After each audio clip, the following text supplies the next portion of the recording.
The P2P framework is comprised of going inside out, internal positioning, where I call neuro repositioning.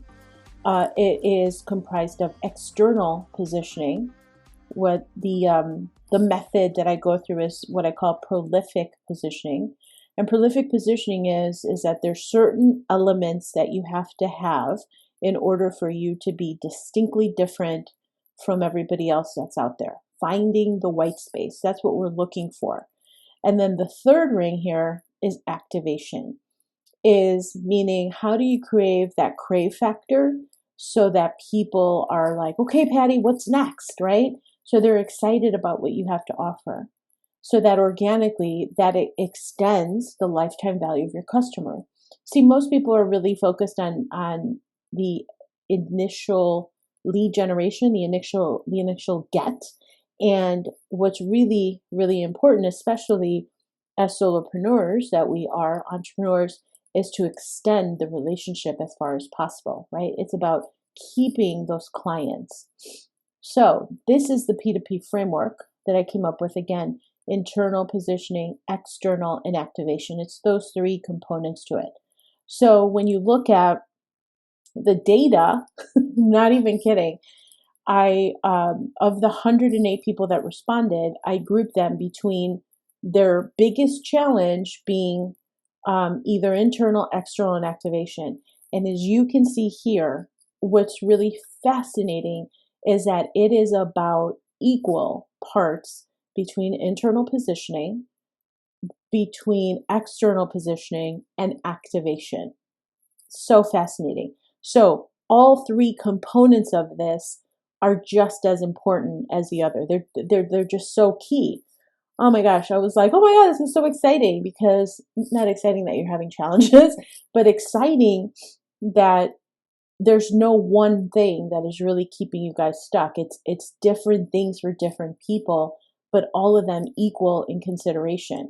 So the P2P framework is really the answer. So I'm going to go into each one of these. So when I say internal positioning, what do you mean by that?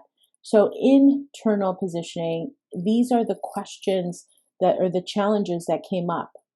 So these are direct quotes basically from that feedback.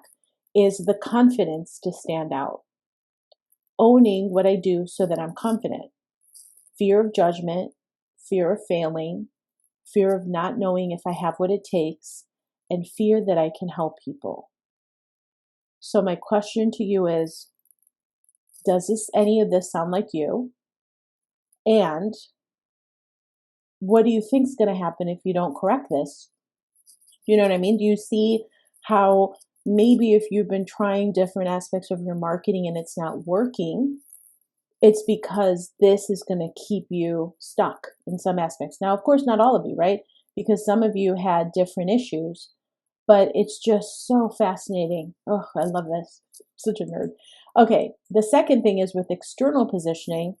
Those of you that had this as your primary challenge, the external positioning feedback was around exactly that, the framework. Like, what are the key components of positioning in the traditional sense, standing out uniquely? So, not knowing how to stand out. How do I express my uniqueness? Not sure where I start with positioning. Not clear focused in my messaging. Not knowing how to showcase your superpower. No clarity on unique message. Do I niche down or not? So again, these are things that are keeping those of you that answered with a specific challenge as it relates to external positioning. This was some of your feedback. Now, there were a lot more answers, obviously. I just grabbed a whole list of them because there were a lot more. So figure of the 108 people, about 30 answers for each of you was internal, external, and activation. Fascinating, fascinating. So I just carved out just like a little list for each of these so that you can see the sentiment, what was happening, what's going on here. So do any of these sound like you, right? How to express your uniqueness? Like, how do I stand out? I'm not sure.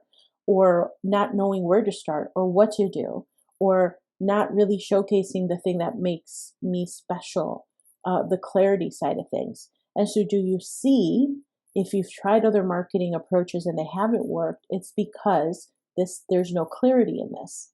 Okay. And then the last one is activation. Activation is once you basically have internal and you have external, then activation is about like literally hitting the go button and putting yourself out there in a way that's super laser focused and targeted and meaningful and relevant. And so for activation, these were some of the direct quotes: is not sure what to talk about, organization around what my ideas are for marketing. So somebody has maybe some ideas of what they could be talking about, but they're not quite sure what it is that they should be talking about, like organizing those thoughts, and then being seen by people who want to work with me. So not she or he wants to be seen by the people who want to work with me. Getting serious clients, right? How many of you have maybe had conversations with people that are not serious, that are just tire kicking, that are just not ready for the transformation that you can offer? And then no social proof is a big one. And for those of you that are not sure what that means, social proof meaning these third-party endorsements that show that you know what you're doing, like something that validates your level of expertise and knowledge. So that's social proof. And then automating things, so different pieces in the business that can be automated. So it's a little bit, it could go more into your organizational infrastructure, but automating things was one. And then visibility. And that can really cross into also internal positioning. So it's so fascinating because this data, again, going back to this chart, it is so fascinating that this is equal parts challenges between internal, external, and activation. And I am so excited to be covering each one of these concepts in these next 5 days, starting tomorrow, 5 days of key lessons that are going to stack up one on top of each other so that you can start exploring how do you get this nailed down. Internal positioning, we're going to be talking about internal positioning starting tomorrow. And then we're going to be moving to external positioning. So what are these key components, some of the key components for external positioning? And then the last one being activation. And activation is broadcasting to the world what it is that you have to say. So I'm excited, just wanted to cover this data so that you can see that there's going to be a method to the madness of what we're starting to cover tomorrow. So that's super exciting.